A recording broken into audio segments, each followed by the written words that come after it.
खुद ही बता देता हूँ क्योंकि इस क्लास में टीचिंग भी मैं ही कर रहा हूँ और शायद पढ़ा सुन भी मैं रहा हूँ और पढ़ा। सर सैम्पलिंग का बताने ना। हाँ जी, ठीक है। सर फूड मैं बताऊं? आपको लगता है अब पता चला है? नहीं, थैंक्स। चलो मैं उसको कर देता हूँ। चले आप बता दो। Okay sir. सर सैम्पलिंग जो होती है फूड इंस्पेक्शन ऑफिसर करता है।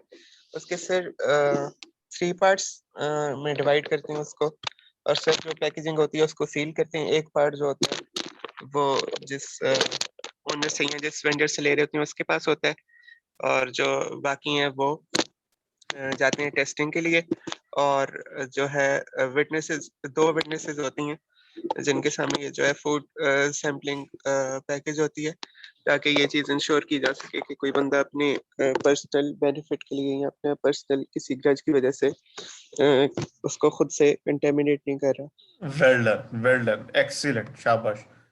मेरा ख्याल है कि क्लैप तो हम वो वाला नहीं कर सकते, लेकिन रिएक्शन के थ्रू जो है ना, हम क्लैप कर देते हैं आपके लिए। ठीक है, एक्सीलेंट। ठीक है, तो बात ये है कि व्हाट वी हैव डिस्कस्ड, हमने बड़ा इन डिटेल हमने पढ़ा था कि सैम्पलिंग के प्रोटोकॉल्स क्या है। ठीक है, और प्रोटोकॉल्स बड़े इंपॉर्टेंट है उसको फॉलो करना, उसके जो कॉन्सिक्वेंसेज हैं रिगार्डिंग, तो we need to see that the protocols of the sampling. ठीक है, तो मैंने आपको बताया था कि किस किस तरह की कॉन्स्टेंट्स आ सकती है अगर आप सैम्पलिंग जो है वो प्रॉपरली नहीं करोगे, अगर आप उसको सीलिंग प्रॉपर नहीं करोगे, एड्रेस मेंशन नहीं होगा, तो उसमें किस तरह के कॉन्सिक्वेंसेज आ सकते हैं। मैंने आपको बड़ा इन डिटेल उसका बता चुका हूँ, केस स्टडी करके भी मैंने आपको बता चुका है। तो उसका बेस्ट तरीका ये है कि आप जो है फूड सैंपल को 3 पार्ट्स में डिवाइड करेंगे। ठीक है, और उसकी जो पैकेजिंग है, फिर उसके ऊपर पैकेजिंग के ऊपर लेबलिंग होगी, लेबलिंग पे वेंडर का एड्रेस, उसके साइन, आपके साइन, और this is going to this all thing will be happening in the front of 2 respectable witnesses. ठीक है, विटनेसेस की भी रीजन मैंने आपको बता दी कि अगर इन फ्यूचर कोई भी प्रॉब्लम आती है तो वो विटनेस जो है वो आपको हेल्प आउट कर सकता है उसके अंदर, right.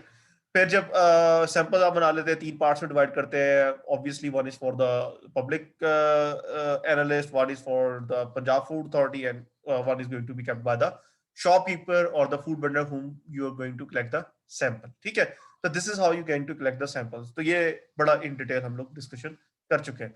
After that we have discussed that the quantity of the sample. Certainly when we are talking about the sampling, so definitely you're going to take in a prescribed quantity। इस तरह नहीं हो सकता कि आप अपनी मर्जी से ज्यादा सारा सैंपल लो और आधे सैंपल की आप पार्टी कर लो और आधा जो है आप फूड एनालाइज करने के लिए भेज दो। तो इट्स नॉट लाइक दैट। ठीक है, तो there is a prescribed standard, you need to get the food sample in the prescribed quantity. तो जो क्वांटिटीज है वो भी आपके सामने मेंशन है। ठीक है, तो ये हम लोगों ने सारी बातें कर ली थी। 8 बजे हमने लास्ट टाइम जो छोड़ा था, लास्ट बात पे वो ये था कि we are going to discuss about the products. ठीक है, पंजाब प्योर फूड रूल जो है आप लोगों को कुछ प्रोडक्ट्स के बारे में भी जो है वो स्टैंडर्ड जो है वो बता रहा होता है। और specifically when it comes to milk products, meat, vegetables, या सॉरी वेजिटेबल ऑयल हो गया। ठीक है, तो इसके ऊपर उन्होंने जो इससे बनने वाले जितने भी प्रोडक्ट्स हैं, जैसा मिल्क है, मिल्क प्रोडक्ट्स है, तो उसके उन्होंने हमें स्टैंडर्ड जो है वो डिफाइंड, प्री डिफाइंड जो है वो किए हुए। ठीक है, इन स्टैंडर्ड्स प्री डिफाइंड का क्या फायदा है, मैंने आपको पहले बताया था कि जब एक स्टैंडर्ड सेट हो जाता है, एक बेंचमार्क हो जाता है, तो आप कोई भी जो चीज है उसकी क्वालिटी जो है उसके साथ मैच कर सकते हो। और बेटरमेंट के लिए अगर आपने अपने आप को देखना है कि आप बेटर हो रहे हैं, तो there should be some benchmark जिसके साथ आप अपने आप को कंपेयर करोगे। तो same is goes with the food products. ठीक है, तो फूड प्रोडक्ट्स के ऊपर भी आप जितने भी उसके करेक्टरिस्टिक्स हैं, जो प्री सेट बेंचमार्क्स हैं, उस प्रीसेट बेंचमार्क के साथ आप कंपेयर करोगे, तो आपको खुद ही पता लग जाएगा कि अगर कोई भी प्रोडक्ट जो है उसके जो करेक्टरिस्टिक्स है वो प्रीसेट बेंचमार्क्स के ऊपर या प्रीसेट स्टैंडर्ड्स के ऊपर अगर फॉलो कर रहा है, तो वो आप समझोगे कि वो एज पर स्टैंडर्ड या क्वालिटी के मुताबिक का फूड प्रोडक्ट है। और अगर वो उसके करेक्टरिस्टिक्स कोई भी एक करेक्टर वो उसकी पैरामीटर में पूरा नहीं आ रहा, उसकी कट ऑफ वैल्यू जो भी डिफाइन है तो उसके ऊपर नहीं आ रहा, तो it means it will be a सब स्टैंडर्ड प्रोडक्ट, या उसकी क्वालिटी जो है वो स्टैंडर्ड के अकॉर्डिंग नहीं है। तो this is why that's why the prescribed standard has been made for the milk and milk products. Excuse me, बच्चे, sorry for that. Hold on, बच्चे, just a minute.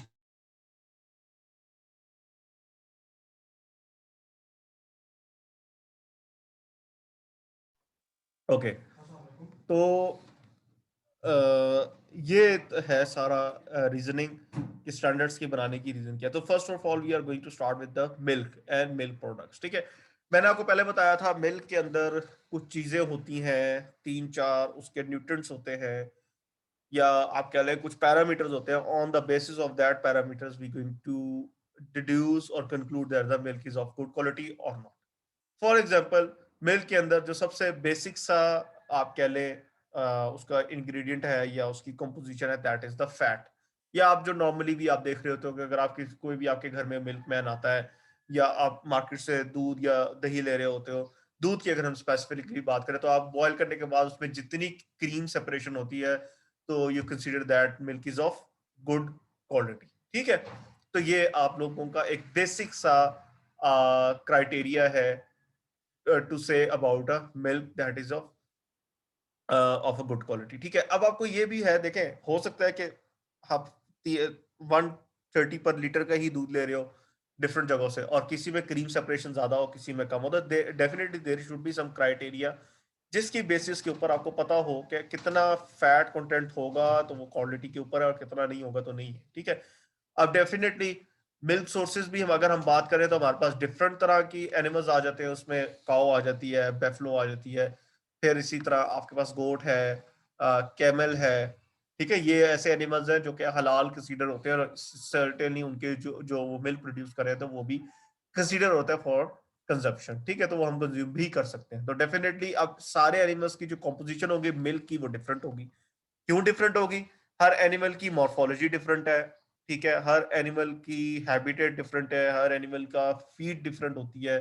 ठीक है, उसके जेनेटिक्स डिफरेंट है, तो on the basis of that उनकी milk की जो कंपोजिशन है वो भी डिफरेंट होगी फ्रॉम ईच अदर। ठीक है, तो आपके पास यहाँ पे स्टैंडर्ड्स जो है वो लाजमी मेंशन होना चाहिए। तो फर्स्ट ऑफ ऑल अगर आप देखें मिल्क एंड प्रोडक्ट्स जो कि अपेंडिक्स के अंदर आपके पास अवेलेबल है, तो वहां पे आप ये देखेंगे आपके पास ये मिल्क एंड मिल्क प्रोडक्ट्स है। तो सबसे पहले उन्होंने मिल्क की एग्जांपल आपको डेफिनेशन जो है वो पेश की हुई है।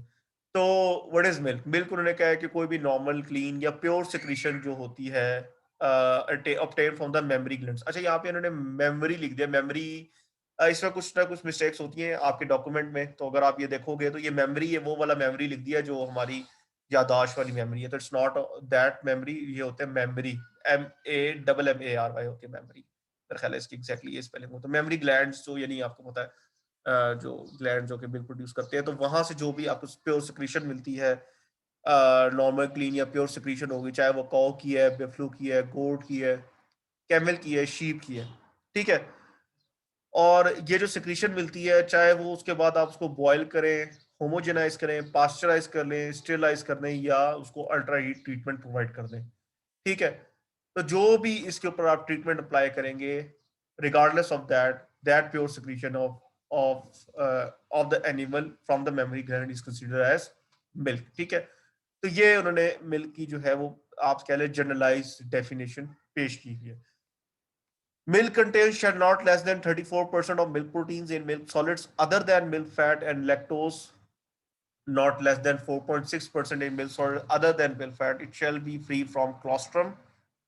Milk shall not contain any added water, permitted food additives, other additive substances, traces of antibiotic substance and hormonal residues। ठीक है, तो मिल्क के अंदर उन्होंने ये बात की है कि मिल्क के अंदर किसी भी किस्म का पानी नहीं ऐड होना चाहिए। आपको पता है कि जो कि एक बहुत ही कॉमन चीज है जो कि वॉल्यूम इंक्रीज करने के लिए यूज होती है। ठीक है, इसी तरह उसमें कोई फूड एडिटिव भी यूज नहीं होना चाहिए।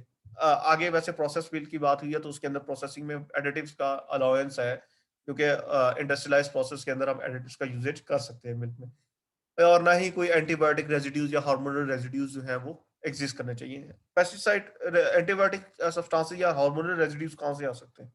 आप में से किसी को पता है? दूध के अंदर हार्मोनल रेजिड्यूज किस तरह आ सकते हैं? हार्मोन्स के रेजिड्यूज कैसे आ सकते हैं?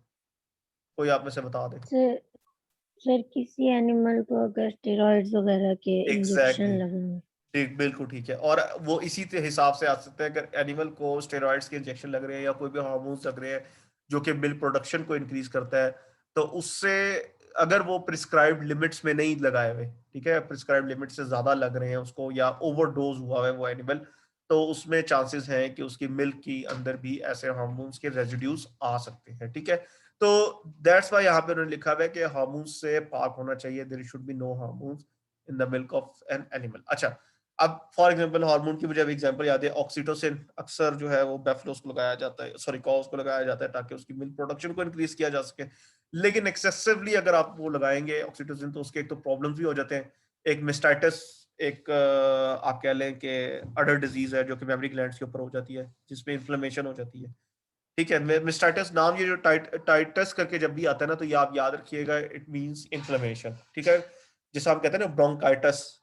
तो ये एक आपको मैं वो भी देता हूँ हिंट, कि जो एंड पे जिसमें टीआईएस टेस्ट करके आता है ना, तो most of the time it means inflammation, ठीक है। तो ब्रोंकाइटिस में ही नहीं, ब्रोंकाइटिस की इन्फ्लेमेशन। सिमिलरली जब हम बात करते हैं मिस्टाइटिस, तो इस तरफ inflammation of the mammary glands, तो उसकी वजह से पस प्रोडक्शन होने लग जाती है और वो पस जो है वो दूध में आने लग जाती है, ये because of the excessive use of oxytocin hormone.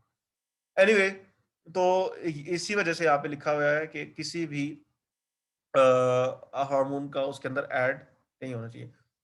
अब बात यह है कि पहली बात तो मैं आगे शुरू करने से प्रोडक्ट्स आपको मैं बता दूं कि मिल्क की हम किन किन क्वालिटी को एनालाइज करते हैं when we are talking about its quality, के मिल्क की क्वालिटी कैसे, तो किन किन पैरामीटर्स को हम एनालाइज करते हैं। तो first one I have already told you about fat contents, ठीक है। फैट को हम एनालाइज करेंगे, फैट कंटेंट से जो है उसकी ये हम देख लेंगे कि फैट कंटेंट से कि मिल्क जो है वो कितनी अच्छी क्वालिटी का है, ठीक है। आपको पता है जितना ज्यादा फैट कंटेंट होंगे दूध के अंदर, तो वो उतना ज्यादा डेंस होगा, थिक कंसिस्टेंसी हो गया, विस्कस होगा। सिमिलरली इसी तरह और भी चीजें होती है जो कि फैट तो कंसिडर नहीं होती, लेकिन वो it's also solid form of milk, जिसमें आ जाते हैं कार्ब्स आ जाते हैं, या इसके अंदर वो आ जाते हैं आपके प्रोटीन्स आ जाती है, लेकिन ये फैट कंटेंट्स तो नहीं है ना, लेकिन they are also the solid part of the milk, ठीक है। सो उसके अंदर इवन प्रोटीन्स आ गई, कार्ब्स आ गए, ठीक है। तो वो भी आपके कह ले एज पर प्रिस्क्राइब्ड लिमिट्स होने चाहिए। अगर वो प्रिस्क्राइब्ड लिमिट्स में नहीं है तो तब भी दूध जो है वो अच्छी क्वालिटी का नहीं है। फॉर एग्जांपल उस उन तमाम चीजों को जो कि मिल्क की विस्कोसिटी तो बढ़ाते हैं, यानी they are solid part of the milk, लेकिन फैट नहीं है, तो उनको हम कहते हैं SNF, solid not fat contents, यानी एसएनएफ, सॉलिड नॉट फैट, ठीक है। तमाम ऐसे पार्टिकल्स मिलके जो कि सॉलिडिफाइड फॉर्म में है, मिल्क सॉलिड्स जिनको हम कहते हैं, लेकिन वो फैट की नहीं है, तो उसको हम कहते हैं एसएनएफ, ठीक है। तो दूसरी चीज हम चेक करते हैं मिल्क की एसएनएफ वैल्यू, कि अगर मिल्क की एसएनएफ ठीक है तो इसका मतलब है मिल्क की क्वालिटी ठीक है। फैट कंटेंट जितने ज्यादा होंगे, जितने ज्यादा से मुराद ये है कि जितने बेहतर होंगे, तो उसका मतलब यह है कि मिल्क की अच्छी क्वालिटी है। दूसरी चीज हम देखेंगे एसएनएफ, ठीक है। तो एसएनएफ वैल्यू, फैट वैल्यू जो है वो हम लोग चेक करे होते हैं मिल्क की क्वालिटी के अलावा। इसके अलावा बहुत सारे और टेस्ट भी होते हैं जिससे हम मिल्क को टेस्ट कर सकते हैं। तो specifically when it comes to adulteration, के मिल्क के अंदर अगर कोई अडल्ट्रेशन हुई हुई है तो वो हम लोग चेक कर सकते हैं, ठीक है।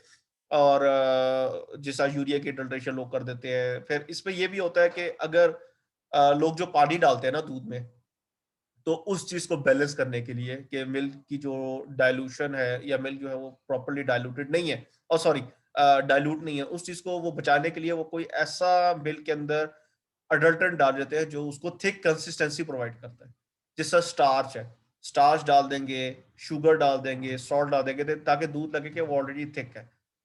ये क्यों डालते हैं ये भी मैं बताता हूँ।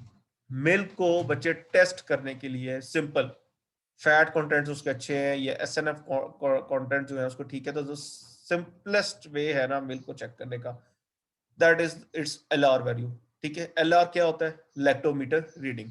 लैक्टोमीटर मैंने आपको शायद पहले भी बताया था कि एक बहुत ही छोटी सी एक डिवाइस है, ठीक है। और आगे उसका बल्बस रीजन होता है, बल्बस यानी ट्यूब सी बनी होती है और पीछे उसके स्केल होती है, ठीक है। स्केल यू कैन इवन, मैं अगर आपको दिखा सकूं, let me show you just a minute. आप अगर हो,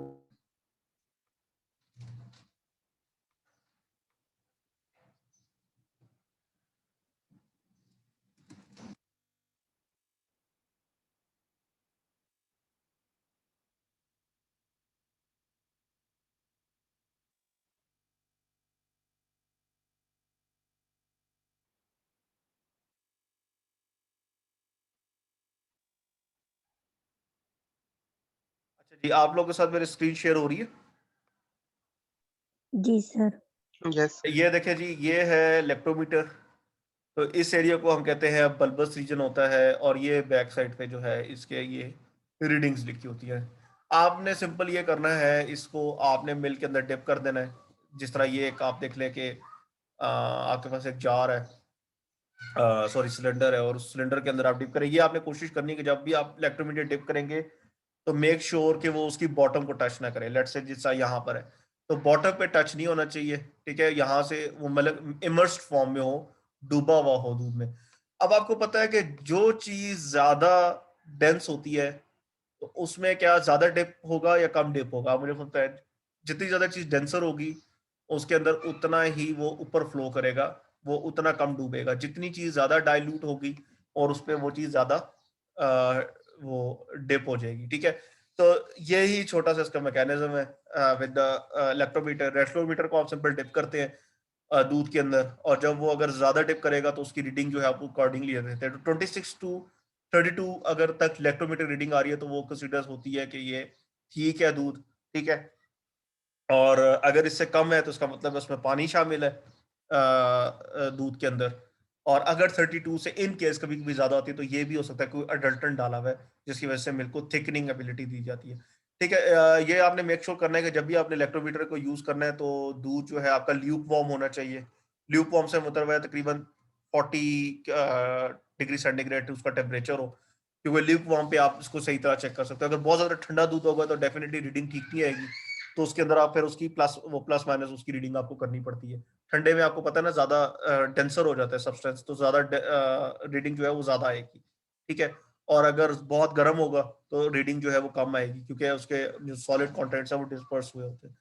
तो बारह लूप वॉर्म के ऊपर आप ये चेक करते हो। तो बात ये है कि अब तो आपको चेक करने का भी तरीका पता चल गया कि आपने मिल्क की एलआर वैल्यू चेक करनी है, फैट कंटेंट्स आप डिटरमिन कर सकते हो, इसी तरह प्रोटीन कंटेंट जो है जलदार मेथड से आप मैयर कर सकते हो। लेकिन यहाँ पे आपको ये पता लगेगा अगर आपने डिटरमिन कर ली है तो डिटरमिन करने के बाद उसके स्टैंडर्ड्स क्या हैं, तो वो स्टैंडर्ड्स बच्चे यहाँ पे डिफाइंड है।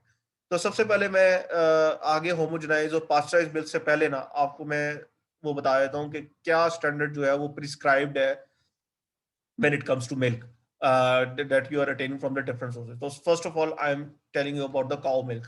ठीक है, तो 12.1.7 पे अगर आप देखें तो आपको काउ मिल्क मिलेगा और उसका स्टैंडर्ड आपको लिखा हुआ है कि काउ मिल्क क्या होगा। डेफिनेटली अगर आप किसी भी काउ से ले रहे हैं या एक से ज्यादा काउ से ले रहे हैं, ठीक है, यानी आप एक ही बर्तन में एक काउ से पूरा मिल्क ले लें उससे, या डिफरेंट काउ से अगर आप मिल्क ले रहे हैं तो वो काउ मिल्क कंसिडर होगा, ठीक है। काउ मिल्क के अंदर जो उसके जो कट ऑफ वैल्यूज दी हुई है वो है सबसे पहले मिल्क सॉलिड्स का, कि मिल्क सॉलिड्स जो है, मिल्क सॉलिड्स में क्या चीजें आनी चाहिए? All types of solid including fat, यानी एसएनएफ प्लस फैट। एसएनएफ मैंने बता दिया सॉलिड नॉट फैट, यानी इसमें प्रोटीन्स है, कार्बोहाइड्रेट्स हैं, ठीक है। और फैट तो आपको पता है ट्राइग्लिसराइड्स, ठीक है। तो फैट और उसका जो कंबाइंड रीडिंग आनी चाहिए दैट शुड बी 12%, ठीक है। तो काउ मिल्क के अंदर जो मिल्क सॉलिड्स हैं it should be 12%, and milk fat should not be less than 3.5%, यानी काउ मिल्क के अंदर 3.5% जो है मिल्क फैट होना चाहिए। And when it comes to milk solids other than milk fat, यानी इसको अगर हम सिंपली कहते हैं एसएनएफ वैल्यू शुड बी 8.5%, ठीक है। ये वो स्टैंडर्ड है जिसके ऊपर काउ मिल्क के को स्टैंड आउट करना चाहिए, इनके ऊपर जो है वो मैच करना चाहिए। This is the standard of the cow milk, ठीक है। बेफलो मिल्क की अगर हम बात करें तो बेफलो मिल्क के अंदर जो definitely it is the milk that is obtained from one or more buffaloes and it should contain not less than 14% of milk solid. अच्छा, बेफलो मिल्क जो है वो काउ मिल्क से कंपैरेटिवली थोड़ा थिकर होता है, ज्यादा विस्कस होता है, उसके फैट कंटेंट ज्यादा होते हैं। तो इसी वजह से अगर आप यहाँ देखोगे तो वहां पे मिल्क सॉलिड जो है वो उसके 14% का है। अच्छा, can anyone of you tell me कि सबसे ज्यादा फैट कंटेंट किस में होते हैं? किस दूध में सबसे ज्यादा फैट कंटेंट्स होते हैं? Can anyone? Sir whole camel. Milk में। किस में? अच्छा, सर कैमल में। कैमल में? Anyone else? गोट में सर। गोट में? Sir cow milk. देखिए बड़ा आसान है, आप एनिमल की बिल्ड से देखें, आपको हेलो मिल्क कौन से एनिमल की में सबसे ज्यादा फैट कंटेंट होंगे, जरा बिल्ड को देखें जरा, sir build buffalo buffalo milk. Sir buffalo buffalo sir. नहीं, सबसे ज्यादा जो फैट कंटेंट्स होते हैं वो होते हैं शीप मिल्क में। क्यों? शीप में। शीप में इसलिए होते हैं क्योंकि आप देखते हो शीप के अंदर जो फैट कंटेंट्स होते हैं वो बाकी एनिमल से ज्यादा होते हैं। आपने देखा ना कितनी वो उसके अंदर फैट कंटेंट्स होते हैं शीप में, कैमल से भी ज्यादा होते हैं। और उसके अंदर तो डेफिनेटली उसकी जो मॉर्फोलॉजी है, क्योंकि उसके अंदर फैट ज्यादा है तो उसकी मिल्क में भी फैट कंटेंट जो है वो ज्यादा होते हैं। ठीक है, तो ये बात हमें याद रखनी है। अच्छा खैर, बेफलो की बात की है तो बेफलो में उसके अंदर 14% मिल्क सॉलिड्स होने चाहिए। मिल्क सॉलिड्स मैंने आपको बता दिया, it's sum of milk fat and SNF, solid not fat. तो total solids should be 14%, 5% of milk fat and not less than 9% of milk solids other than milk fat, यानी SNF जो है वो 9% होना चाहिए। When it comes to goat milk, तो goat milk के बारे में बात की हुई है, 12.5% milk solids, 3.5% milk fat and SNF should be 9%। ठीक है, ये आपको डेफिनेटली ऐसी ही वैल्यूज जो है वो याद रखनी पड़ेंगी। जितने भी एनिमल्स है तो आपको ये स्टैंडर्ड जो है आपको एज इट इज याद करने पड़ेंगे। शीप मिल्क की बात करें तो शीप मिल्क का मैंने आपको पहले बता दिया कि सबसे ज्यादा विस्कस होगा, सबसे ज्यादा डेंसर होगा, तो दैट्स वाई उसकी मिल्क सॉलिड्स भी सबसे ज्यादा होंगे। तो मिल्क सॉलिड जो है उसके 15% होते हैं, होने चाहिए। ये वो है स्टैंडर्ड्स जो एटलीस्ट जिसके ऊपर फॉल करना चाहिए। 6% उसका मिल्क फैट होना चाहिए, और जो एस एन एफ कॉन्टेंट है it shouldn't be less than 9%। ठीक है, कैमल मिल्क की बात करें तो कैमल मिल्क और काओ का मिलता जुलता ही है। तो उसके अंदर कैमल में 12.5% मिल्क सॉलिड्स होने चाहिए, 3.5% मिल्क फैट होना चाहिए एंड 9% जो है वो एस एन एफ वैल्यू जो है उसकी होनी चाहिए। तो this is how the camel milk should be. अच्छा, तो ये तो बात हो गई मिल्क के ऊपर के अगर किसी भी एनिमल से आप मिल्क ले रहे हो तो वो किस तरह का होना चाहिए। ठीक है, now come back to the topic के आप जो मिल्क से आपको पता है बहुत डिफरेंट तरह के प्रोडक्ट्स मिलते हैं, बनते हैं। मैंने आपको पहले बताया था कि अगर हम फैट को निकाल दें तो उसके मिल्क बन जाएगा। फैट ही की अगर हम उसको एक स्पेसिफिक प्रिस्क्राइब्ड लिमिट तक निकालें तो स्टैंडर्डाइज मिल्क बन जाएगा। ठीक है, मिल्क के अगर हम सारे कंटेंट्स को प्रॉपरली मिक्स कर दें और इस तरह से मिक्स करें कि वो एक होमोजेनियस मिक्सचर बन जाए तो होमोजेनाइज मिल्क बन जाएगा। ठीक है, डिफरेंट हम टाइम टेम्परेचर के जब हम अप्लाई करते हैं मिल्क के ऊपर different time temperature, on the basis of that तो हमारे पास फिर मिल्क की डिफरेंट कैटेगरीज बन जाती है, पास्चराइज मिल्क, यूएसटी मिल्क। ठीक है, तो वो हमारे पास बन जाएगा। सिमिलरली अगर हम मिल्क के अंदर को अगर हम मिल्क से फिर आइसक्रीम वगैरह बनती है, कन्फेक्शंस बनती है, तो there are huge number of products that can be form from the milk. Okay, milk product की यहाँ पे डेफिनेशन लिखी हुई है कि मिल्क प्रोडक्ट क्या होता है, कि includes cream, concentrated milk, condensed milk, skim milk, separated milk, flavored milk, milk for making tea whitener, milkshake, milk drink, dahi, yogurt, khoya, barfi, peda, kalakan, cheese, dried milk for making tea, whitener, ice cream, and any other product made by the addition of any substance to milk or to any of the milk product and used for the similar purpose। ठीक है, तो यहाँ पे एक लंबी list आपके सामने दी हुई है बेटा कि जो जिसको वो मिल्क प्रोडक्ट कंसीडर करते हैं। ठीक है, तो डेफिनेटली दूध से बनी हुई बहुत सारी चीजें, और उन्होंने इसके एंड पे अगर इसमें कोई प्रोडक्ट मिस हो गया तो उन्होंने एंड पे ये डेफिनेशन दे दी है कि कोई भी अगर ऐसी प्रोडक्ट जिसके अंदर मिल्क के अंदर कोई चीज हम डाल के कोई नई प्रोडक्ट बना दें, या जो मिल्क प्रोडक्ट से कोई और हम चीज बना दें, लेट्स से चीज है, चीज से हम फर्दर कोई और चीज हम प्रोड्यूस कर दें। ठीक है, तो ये वो भी हमारी मिल्क प्रोडक्ट के अंदर कंसीडर होगी। ठीक है, तो ये सारी हो गई जी, बात होगी मिल्क प्रोडक्ट। अब हम वन बाय वन जो है प्रोडक्ट्स डिस्कस करेंगे और उनकी पीकुलर कैरेक्टरिस्टिक्स पढ़ेंगे कि क्या स्टैंडर्ड्स जो है हमें पंजाब प्योर फूड रूल्स जो है वो बताती है। Is there any question from you guys? कोई चीज नहीं समझ आ रही तो you can ask, otherwise I will further proceed. यहाँ तक कोई चीज ना समझ आई हो किसी को, इजी लग रहा है या मुश्किल लग रहा है? आई ट्राई टू के मैं जितना सिंपलेस्ट वे में वैसे बता दूं। अस्सलाम वालेकुम सर। वालेकुम सलाम। सर मेरी अटेंडेंस नहीं लग रही स्लेट के ऊपर, मुझे शो नहीं हो रही। आप आ गई हैं, बस आपकी अटेंडेंस लग जाएगी। आप मैंने पहले बताया हुआ कि मैंने अभी स्लेट पे नहीं शो की हुई। एब्सेंटीज के नाम आपके CRGR मुझे भेज देते हैं। ठीक है सर, ठीक है, थैंक कोई यू। क्वेश्चन है तो काइंडली पूछ लीजिए। सर फिर ये जितने भी आगे प्रोडक्ट्स, मिल्क के प्रोडक्ट्स के जो प्रोडक्ट्स बनेंगे वो भी मिल्क प्रोडक्ट्स में आएंगे, जैसे पिज्जा वगैरह?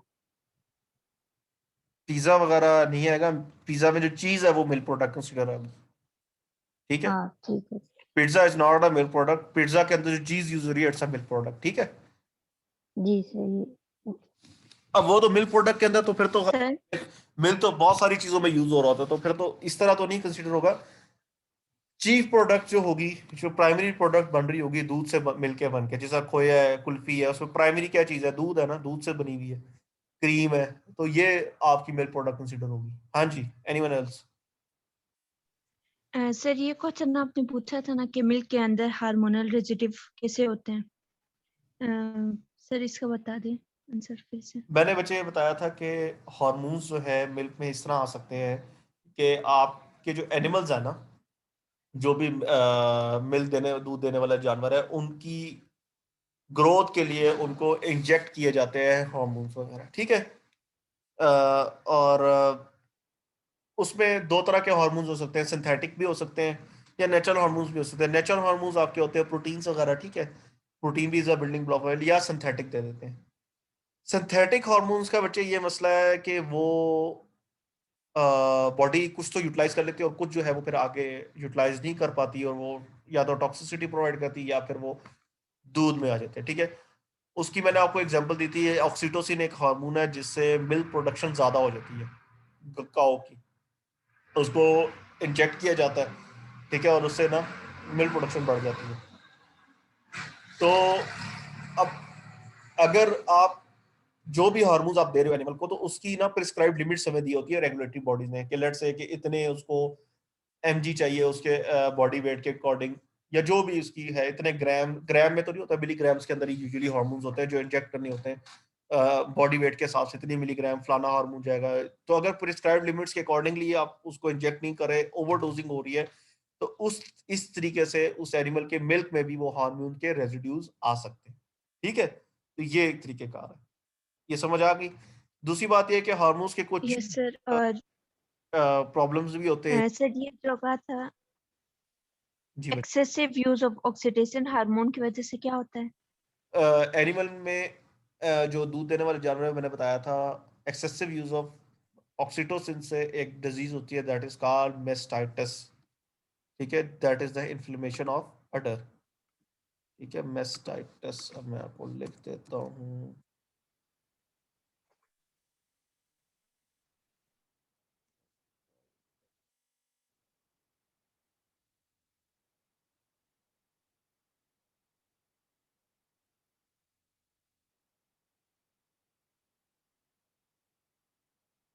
ये हो जाता है, ठीक है, ये मैंने लिख भी दिया है। ये डिजीज हो सकती है because of the excessive usage of oxytocin. ठीक है, तो इसकी वजह से फिर पस फॉर्मेशन शुरू हो जाती है दूध में, और वो फिर आपके जो आप मिल्क कंज्यूम करते हो उसमें भी आ सकते हैं। तो this is the consequences of the hormone. तो बहरहाल ये मैंने आपको वैसे एक बताया था। तो अब मिल्क प्रोडक्ट्स को भी फिर हमने बात की। मिल्क प्रोडक्ट्स जो है बहुत डिफरेंट तरह के, तो वो हम वन बाय वन जो है डिस्कस करते हैं। तो first one is the homogenized milk. Homogenised milk का मैंने आपको पहले बता दिया था क्लास में, तो यहाँ पे भी सिमिलर डेफिनेशन है कि means milk which has been treated in such a manner as to ensure breakup of the fat globules। आपको पता है कि milk is an emulsion. Emulsion क्यों है कि मिल्क जो है, और इमल्शन क्या है? फैट इन वाटर है, ज्यादा कंटेंट जो है मिल्क के, इट्स अ वाटर कंटेंट और उसके अंदर फैट है, तो इमल्शन है। आपको होता है fat and water are immiscible, आपस में मिक्स नहीं होते। तो फैट जब भी आप देखो दूध गर्म करते हो तो थोड़ी देर के बाद जो है वो फैट सारी सरफेस के ऊपर आ जाती है। ठीक है, तो अगर आप मिल्क को इस तरीके से ट्रीटमेंट करो कि उसके सारे के सारे फैट ग्लोब्यूल्स जो है वो ब्रेकअप कर दो बिल्कुल स्मॉलर पार्टिकल्स के अंदर, और अच्छी तरह मिक्स करो, तो वो एक यूनिफॉर्म मिक्सचर जो है वो बन सकता है। ठीक है, यूनिफॉर्म मिक्सचर बन जाएगा। जिस तरह आपके ये जो जितने भी प्रोसेस मिल्क होते हैं, these are the uniform mixture. ठीक है, आप देखते हो आम दूध जो लेते हो, वो जो रॉ मिल्क होता है वो थोड़ा सा पानी वाला आपको लगता है, या थोड़ा सा उसकी थिन थिन कंसिस्टेंसी लगती है, क्योंकि उसकी क्रीम सेपरेट हो जाती है। लेकिन जब आप ऑल्पर वगैरह यूज करते हो तो वो थोड़ा सा थिक कंसीडर होता है। उसकी वजह ये है थिक लगता है। उसकी वजह ये है कि उसमें फैट कंटेंट जो है वो इक्वली डिस्ट्रीब्यूटेड होते हैं। तो होमोजेनाइज मिल्क ये होगा कि ऐसा मिल्क जिसको इस तरीके से ट्रीट किया हो कि उसके फैट ग्लोब्यूल्स जो है वो इवनली ब्रेक हो जाए और पूरे डिस्ट्रीब्यूट हो जाए और एक यूनिफॉर्म मिक्सचर बन जाए, ठीक है। और वो यूनिफॉर्म मिक्सचर जो है वो 48 आवर्स तक अगर हम उसको रखें क्यूसेंट स्टोरेज। क्यूसेंट स्टोरेज मैंने पहले बताया था क्लास में, what is quotient storage? Quotient storage क्या होती है, जल्दी से बताएं। Room temperature. जी, शाबाश, वेल डन। क्यूसेंट स्टोरेज का मैंने बताया था कि अगर हम उस दूध को कंसीडर करेंगे होमोजेनाइज, अगर हम उसको 48 आवर्स तक क्यूसेंट स्टोरेज में रखें यानी 2 दिन तक, तो उसके अंदर किसी किस्म की फैट सेपरेशन ना हो, ठीक है। तो such milk is considered to be the homogenized milk. तो ये डेफिनेशन है होमोजेनाइज की। Further is about the pasteurization. Pasteurize आपको मैंने बताया था कि इट्स अ ट्रीटमेंट। पास्चराइज जो होता है ये लुइस पास्चर ने, क्योंकि ये मेथड जो है वो आइडेंटिफाई किया था, तो उस साइंटिस्ट के नाम पे जो है ये जो ट्रीटमेंट है उसी के नाम पे रखा गया, that is called the pasteurization. तो पास्चराइजेशन का बेसिकली मकसद ये है कि जो वेजिटेटिव माइक्रोब्स होते हैं या सेल्स होते हैं उसको ब्रेक डाउन कर दें या उसकी जो ग्रोथ है वो रिटार्ड कर दें, ठीक है। तो डिफरेंट तरह की पास्चराइजेशन टेम्परेचर होती है। मेन इसका पर्पस ये होता है पास्चराइज का, ये आपने याद रखना है कि it's a low temperature treatment और इसमें मैक्सिमम न्यूट्रिशन जो है आपकी प्रिजर्व रहती है। मैंने शायद आपको इसका यूएसटी और पास्चराइज का वो भी बताया था कि क्या फायदे हैं, यूएसटी के क्या फायदे, पास्चराइजेशन के क्या फायदे। तो पास्चराइजेशन का बेसिकली जो थीम होता है कि टेम्परेचर जो है वो टाइम टेम्परेचर है ना, अगर आप ज्यादा टेम्परेचर दे रहे हैं तो टाइम कम दे दें, ठीक है, ताकि दूध जो है वो उसमें बाय वेजिटेटिव सेल्स भी किल हो जाए और उसकी न्यूट्रिशन जो है वो उसमें कोई भी चेंज ना आ सके, ठीक है। ओके, पास्चराइजेशन का यहाँ पे डेफिनेशन लिखी है, that is the used a dairy product, which means every particle of such product shall have been heated in properly operated equipment to one of the following specific temperature in the table of this paragraph and held continuously at or above that temperature for the specific time which has been demonstrated to be equivalent thereto in microbial destruction. Okay जी, उन्होंने बताया, मैंने आपको बता दिया कि इसका काम ये है कि पास्चराइजेशन का माइक्रोबियल डिस्ट्रक्शन हो जाए और जो भी पास्चराइजेशन की कैटेगरी के अंदर कौन से वाला दूध फॉल करेगा जो कि टेम्परेचर ये दिए हुए, जिस ऐसा मिल्क जिसको टेम्परेचर दिया हो ये जो आपके सामने मेंशन है, एक मिनट बीच में वो भी आ गया था, 63 डिग्री सेंटीग्रेड अगर आप टेम्परेचर देंगे तो 30 मिनट्स तक आप टेम्परेचर दें, ठीक है। 30 मिनट्स तक दूध को अगर आप 63 डिग्री सेंटीग्रेड टेम्परेचर देते हैं तो such milk is considered to be the pasteurized. Similarly 15 seconds तक दें। अगर आप 72 डिग्री सेंटीग्रेड टेम्परेचर देना चाहते हैं तो उसको आप 15 सेकंड्स तक दें, ठीक है। और अगर आप 88 डिग्री सेंटीग्रेड तक दूध को गर्म करना चाहते हैं तो जस्ट 1 सेकंड तक उसको टेम्परेचर दें, तो जो दूध है वो पास्चराइज कंसीडर होगा, ठीक है। तो this is the definition of pasteurise milk. अच्छा, यहां से ही मैं आपको एक छोटी सी असाइनमेंट अलॉट कर रहा हूँ। असाइनमेंट ये है कि आपने ये देखना है, मुझे एक्सप्लेन करके बताना है, तमाम क्लास के लिए असाइनमेंट है इस सेक्शन ए बी के। क्या इज इट पॉसिबल कि हम 80 डिग्री सेंटीग्रेड का टेम्परेचर दें दूध को 1 सेकंड के लिए तो वो पास्चराइज हो जाएगा, ठीक है। तो अगर आप, तो ये कहाँ पे एग्जीक्यूटेबल है, ये चीज जो है आपने देखनी है, खुद से सर्च करनी है और मुझे फिर बताना है आपने कि कहाँ पे ये एप्लीकेशन एप्लीकेबल है कि 80 डिग्री सेंटीग्रेड का टेम्परेचर हम दें सिर्फ 1 सेकंड के लिए और वो प्रोडक्ट जो है वो पास्चराइज हो जाएगा। तो that's all for today. Time भी खत्म हो रहा है, ऑटोमेटिक डिस्कनेक्ट होने से पहले ये है कि मैं आपको खुद से अल्लाह हाफिज कह दूं। ओके बच्चों, सर ये सर ये जो असाइनमेंट है ये आपको नेक्स्ट क्लास में सबमिट हमने करना सबमिट है बता, बस नेक्स्ट क्लास में बताना है, ठीक है। सिर्फ बताना है। हाँ बेशक, आप छोटी सी प्रेजेंटेशन बना लें, इसके ऊपर प्रेजेंटेशन बना लें, एक एक स्लाइड बना लें, ये आप लोग, ओके, ठीक है। ओके ओके बच्चों, अल्लाह हाफिज। अल्लाह हाफिज सर। एब्सेंटीज के नाम मुझे भेज दीजिएगा, CR GR दोनों, ठीक है। अल्लाह हाफिज।